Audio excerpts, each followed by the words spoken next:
D'aucuns pourraient arguer que cette situation peut être analogue à celle de tout bureaucrate pour qui la matière première est constituée de la paperasse et le produit fini encore de la paperasse. Donc, en dehors des discours, le ministre signe des papiers, assiste à des réunions et prend des décisions. Alors, en quoi le discours fait, la paperasse signée, les réunions organisées et les décisions prises peuvent-ils être considérés comme des actes de performance? En quoi donc les actions du ministre, par exemple de la Santé, auraient pu contribuer à l'offre des services de santé aux populations? Que des questions. Aussi, il me paraît pertinent de reposer la question autrement.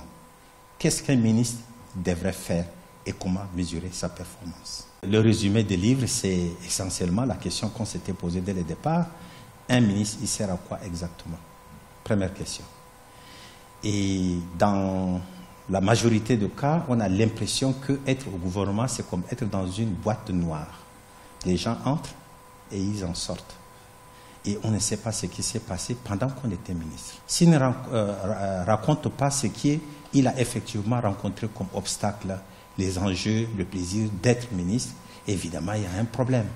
Alors ces problèmes, il faut qu'on les lève. Moi, je pense que c'est une peur qui n'a pas sa raison d'être, parce que si on ne le fait pas, les générations futures vont continuer de commettre les mêmes gaffes, les mêmes insuffisances, et ne tireront pas des leçons. Ma source d'inspiration, c'est de regarder tout ce qui se passe autour de moi.